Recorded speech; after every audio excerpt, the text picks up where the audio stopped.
Hello and welcome to a quick introductory video on ratting with an Ishtar in Querious. So this is the ship in question. Hopefully you're reasonably familiar with it. Galenti Tech 2 drone bait. So let's start with the drones. You're going to want a flight of Praetor IIs if you have the skills for it, for the Tech 2 heavy drones. If not, the Imperial Navy Praetors are actually not very far behind at all. They are a substantial upgrade from the Tech 1 drones. So I would recommend investing in a full flight of either the Praetor IIs or the Imperial Navy Praetors. That's your core DPS. It's not a bad idea to have a few spare drones in there as well, as you will every now and then lose one to getting some NPC aggro slightly wrong. The other thing I would always recommend that you have as well is a flight of ECM drones of some size. They're not even slightly reliable, but if you ever get caught by tackle, they may just get you out of there. And I like to have a small group of armor repair drones as well, which I use for repairing my drones if one of them gets damaged. So you can put out the one damaged drone, you put out 4 of the armor drones, and then they'll repair it up. Not so important if you're ratting with a structure in system, but as you can see I have a cloak fitted in order to allow me to rat in systems without structures, and in that case being able to repair the drones without having to go and find a structure is quite useful. The drone layout's pretty straightforward, hasn't really changed. If you remember to use EM damaged drones as they are the best. The other thing to think about is your fitting, and there are actually a lot of different ways to fit the Ishtar for this purpose, and it's pretty hard to go wrong. So I would always recommend having at least 3 drone damage amplifiers. That's the source of your DPS. You can see with 3 I'm on 644 DPS, which is pretty good. The other important module is your battleship sized Afterburner. So this is how you speed tank in any size of anomaly. Beyond that, it really is your choice what you do with the remaining slots.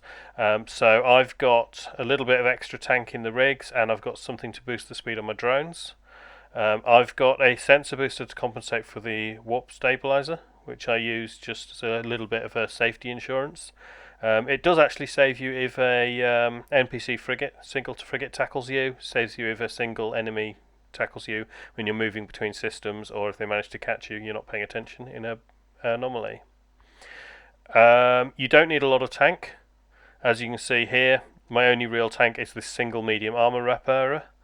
You can also do passive shield tank, so quite a lot of people will fit some EM hardeners and some shield extenders and just passive shield tank. That also works perfectly fine.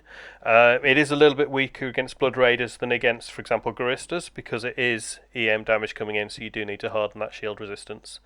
Personally, I like having the extra tracking, the extra drone navigation speed. The drones moving around between the rats is actually a substantial amount of the time needed. So boosting the drone speed, boosting their damage, a medium amount of tank, and that's pretty much all you need. I do like to have an ADC as well. That's not really for using in PvP. There's a couple of situations where when you first warp in to an anomaly and you're trying to get up to speed and getting your orbit established, when you can take some quite heavy damage. So having the ability to pop the ADC just for that 10 seconds that you need to get round the corner and into the orbit can actually make a big difference on how much damage you take coming in. And also, if an NPC dreadnought spawns, then hitting that ADC as soon as it locks you, or even before, can make a massive difference on whether you last long enough to get out, because those things will kill you in about 3 shots. So that extra 10-12 seconds where the ADC is giving you a massive resistance boost makes a huge difference on that. High slots, I like to have a gun of some sort. I just use this because it doesn't use any ammo and it just sits there and works. It's used to get the aggro on the rats and tag them so that your drones know to kill them. I've got a drone link augmenter, which is currently offline because I've fitted the cloak, because I just moved through to this system. There is a friendly structure in this system, so I'm going to dock and remove the cloak and online the link augmenter, and then an auto-targeting system just for laziness, although in practice I tend to be orbiting at enough distance that I don't get much use out of that. So I've switched off the travel fit, so the cloak has gone and the drone link augmenter is online, giving me increased drone control range. The sensor booster, I'm running a targeting range script. That's just to compensate for the warp stabilizers. If you don't run the stabilizers, you can actually run extra drone speed or tracking in there and an extra drone damage amplifier here and increase your damage output, but it increases your risk. So it depends how often you think you're going to lose an Ishtar as opposed to how much ISK you're going to make doing it. This can run literally any site in Querious, havens, sanctums, ports. It really doesn't matter. You can cope with them perfectly fine. Let's see if anyone is already in this haven.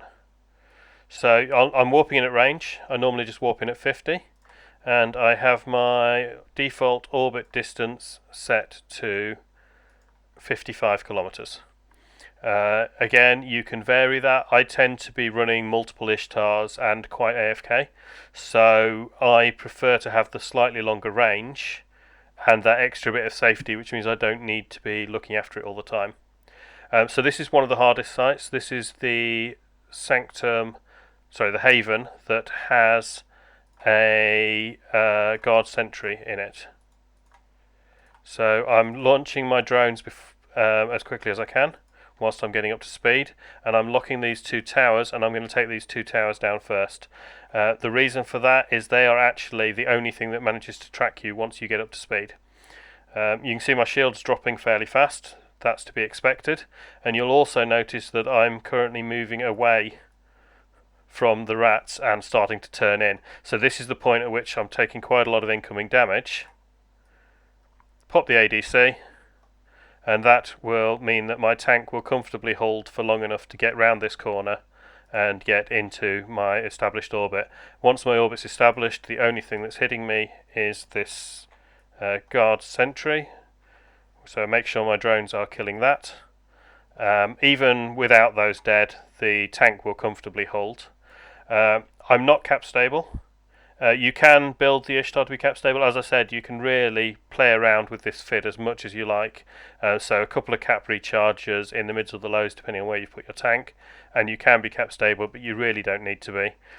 Once your orbit is established, you don't take any damage at all, so you just need enough cap to be able to burst some repping. You know, every now and then a battleship may land a shot on you, or as you saw here when I first came in and we had these guard sentries hitting me. So having said to keep an eye on them shooting your drones, that's exactly what happened. They switched to my drones. They don't normally do that, and particularly in havens. So if you see that happening, then I found that if you go and you sort of undock from your ship and then dock again, like jump out of the ship, jump back into it, it seems to reset whatever it is that's causing them to hate your drones rather than your ship. So that is a good way to do that. So just getting back in, I've topped up my drone bay and getting back into action. So as before, I'm going to take most damage when I first land before I get up to speed. So I've actually flown manually just to start things off, get a bit of transversal up. As soon as we're up to transversal, the damage coming in will reduce significantly though. So you will actually, even with no shield tank at all, no shield resistance, nothing, you will actually see that your passive shield tank will hold, particularly once the first few of these ships have been taken down. And that's pretty much it. And this is actually, this particular haven is probably the single hardest want to run. The Sanctums are actually easier, if anything. You'll take less damage running them, and the initial warp in is easier. So this Haven with the rocks is probably your single sort of most dangerous thing, and you can see I've not even bothered using my Repper yet. I'm going to get a bit more distance, so I've just picked an angle that's giving me a bit of transversal, a bit of distance. I'm pulling some range, getting out of the worst of their fire, and then I shall select something that is roughly there, start my orbit onto it.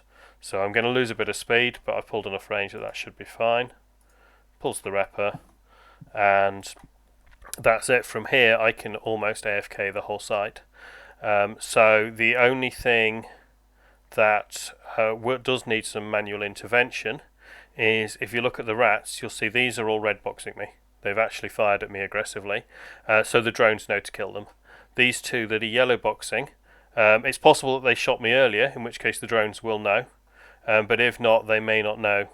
The drones may not realise they're hostile, so all you need to do is just tag them with the laser.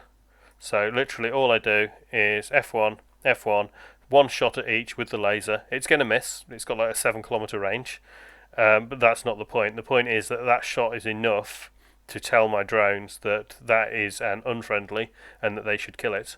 And now I will spin quite happily around this. I'll take 0 damage. My shield is already starting to recharge, as you can see. My drones will murder everything, and they shouldn't switch off onto the drones. As I said, if you do see them switching off to a drones, then dock up or go to a safe spot, jump out of the ship, jump back into the ship, and it seems to reset whatever it was.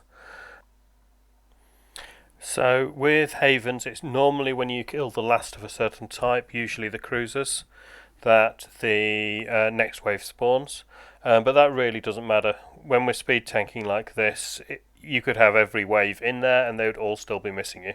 As you can see, whilst doing this wave, my shield has passively recharged up to 58%, and that's, there you go. So as the last of the advanced cruisers died, the next wave spawned in, but it really doesn't change anything. So I just keep an eye on my drones, make sure they aren't taking any aggro. As you can see, the NPCs are all locking me up.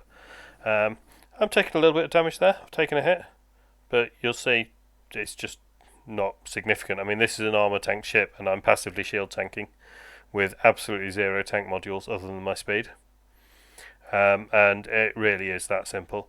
So as before, I'll look at which ones haven't red boxed me and I shall just lock them up, and I shall tag them to make sure the drones know, hey look, these are things that you should be killing. So just go through the list, make sure they're all marked as hostile. So with the frigates, it's actually overkill sending the entire squad after them, so I tend to just send one drone after each frigate.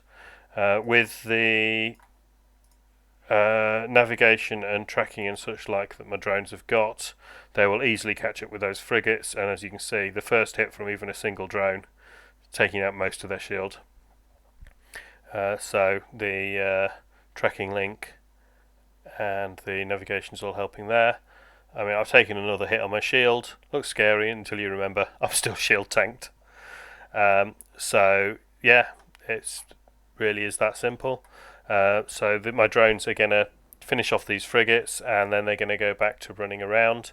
I do like to finish the frigates off just in case I mess up and accidentally approach the wrong thing or anything similar, and they end up on top of me and start webbing and scrambling me. The warp stabilizer gives a bit of safety against that, but it's still nice not to have to worry about it. A handy thing is I just glance at this and just check that I'm just doing what it's supposed to be doing. So if I've accidentally, for example, something that's very easy to do is you're trying to lock someone and you double click on them, I'm now approaching them instead of orbiting. Or if you're, again, something very similar here, you're trying to get your drones to do something and instead of engage target you hit approach. So that's those are things that can happen, and they're things that you can just glancing at this will let you sort of keep an eye on that. So basically all I'm doing whilst this is happening is I'm letting it orbit by itself, I'm letting the drones run around and kill things by themselves, and I'm just looking at local, constantly glancing at local, glancing at here to make sure that they're all looking at me, glancing at here to make sure my drones aren't taking any damage, and then at here to make sure it's doing what it should be doing, and to see if I need to activate the armor repairer. So I've moved on to another anomaly, and there's one or two last things to cover, and then it shall be done. So the main things to be aware of with the Blood Raiders is the neutralizing. So in a few of the waves there are cruisers that have up to 35 kilometer newts, and there's battleships that have also newts, although slightly shorter range. So if they get close enough, they'll start attacking your capacitor. If your cap drops too much, then your Afterburner is going to turn off, and then equally there are some webbing frigates in some of the waves, so again if they manage to get on top of you if you get a bit too close, and you'll start losing your speed. And with all of these Ishtar fits, your speed is your tank. If that happens, you might well need to just warp out, particularly if you've been neuted out. Come back in at a longer range. That really is your defense against both of those, is just making sure you stay at a safe distance, and that's one of the reasons I prefer to use the 55 kilometer orbit, because then I can get closer. And as you can see in this example I found here, I'm orbiting this ruined monument.